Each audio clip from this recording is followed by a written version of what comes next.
Hey guys, it's Dahi. We're going to do the first three bosses in this one video, the Mythic Changes, but first we're going to do a very quick overview of what we saw on normal. So just in case you didn't see normal, this is Plexus Sentinel. This boss looked like a complete joke. There's these little circles that are going to get targeted on players if they just drop on the outside. They leave area of denial, not a big deal. There's a soak mechanic. People were just putting it right underneath boss, whatever. And then when the boss transitioned, oh, there was a tank drop as well, but no real different. When the boss transitioned into the intermission, he would do this pushback, so the entire raid would start at like the beginning of the room, and then the boss would basically jump to this phase 2 spot. During the intermission, there'd be like these giant bubbles that would spawn that are area denial, just don't walk through them, go around, and then also these little lasers that were just like very slowly rotate around. So just dodge that. When you, as a raid team, get to this wall, you have to use your Reshi Wraps to blink through it, and then you just hit the boss and break its shield. Pretty simple. Nothing too crazy. The difference that's going to happen on Mythic is nothing from the Dungeon Journal sounds all that different. You'll still drop everything. Tanks will still drop stuff. The only difference is that this Rocket Soak has to be soaked by at least 5+ people, or it's going to be a raid wipe. And then when you make your way through the intermission, there's going to be an ad that I assume is going to be on the other side of the wall after you Reshi Wrap. I can also see it being on this side of the wall that you have to go before you Reshi Wrap over to break the boss's shield, but I would assume it's going to be with the boss. If you don't kill it in time, it's just a wipe. It's just that simple. So that's kind of it. That's all the changes. It seems very simple. Obviously, there's going to be more damage, probably more healing. But yeah, if it's anything like normal, there's only going to be one wall that you have to Reshi Wrap blink through. If there's multiple intermissions, then maybe you, like, as a raid, start over here, and then you have to go back the other way, something along those lines. But again, it's the first boss, so it seems very simple.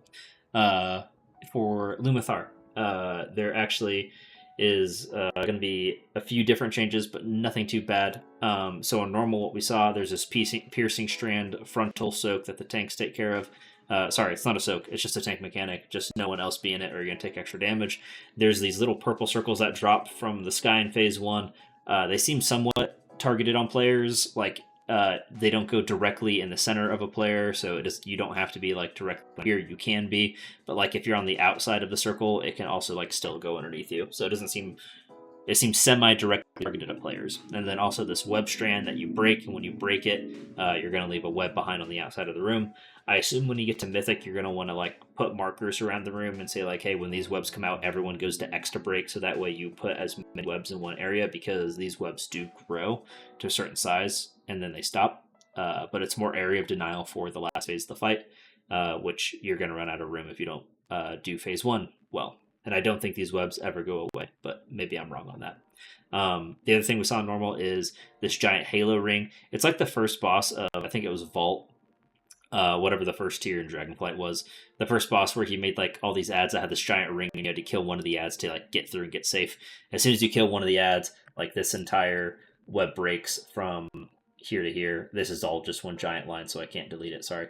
But you just get through, get safe, and that's it.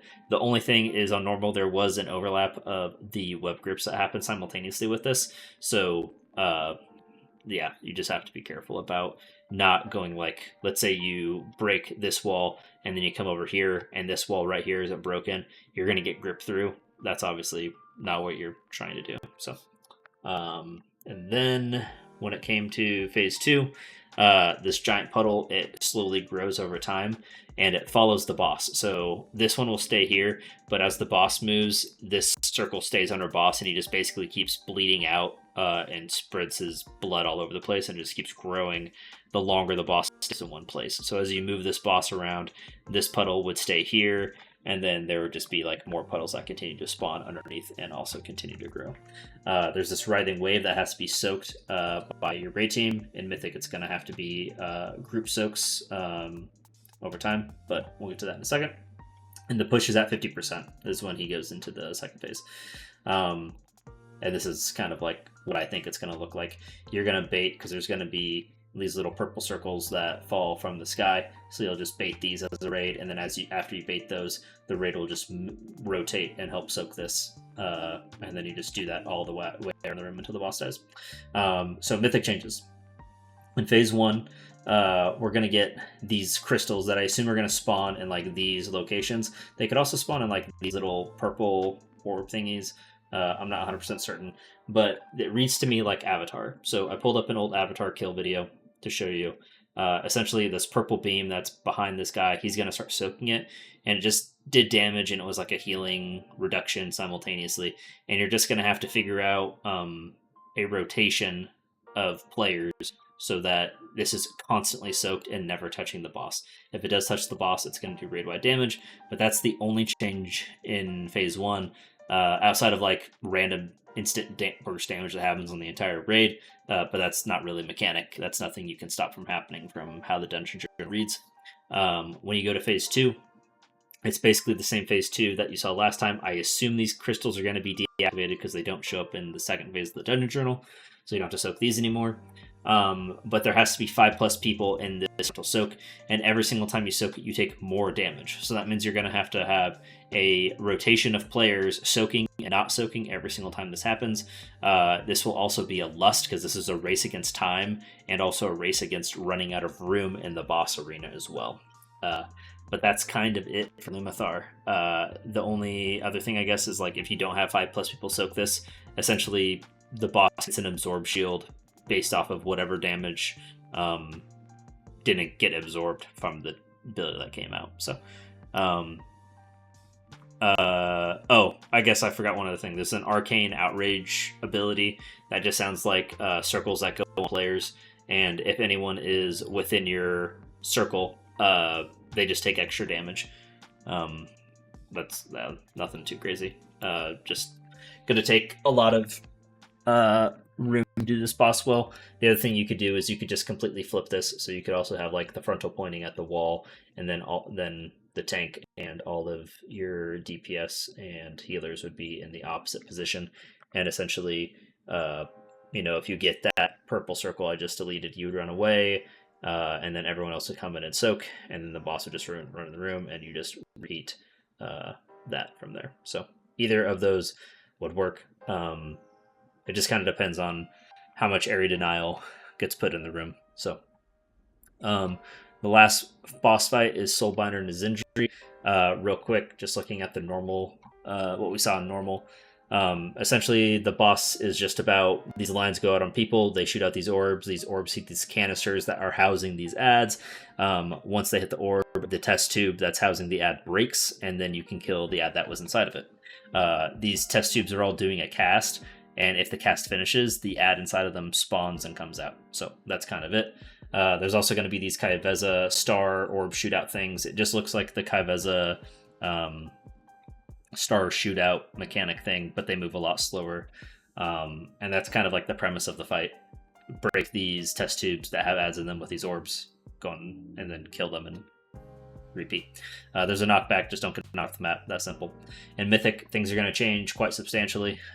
Same premise, you're still going to be using orbs to break these ads, but it sounds like to me, there's definitely a shield on these test tubes now, and it sounds like to me you're going to need 2 orbs to break these ads.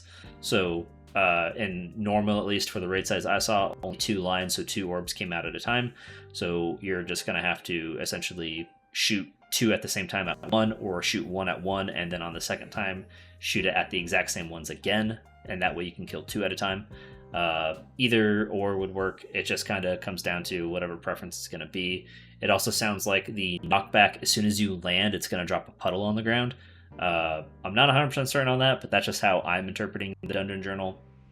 But the biggest thing that's going to happen here is eventually you are just going to not have enough orbs to break out what's going to be at least a normal 6 test tubes to start the fight. So I want to say on normal, with the same amount of orbs, you could break out, you could kill 4 of these, so that means 2 are going to spawn.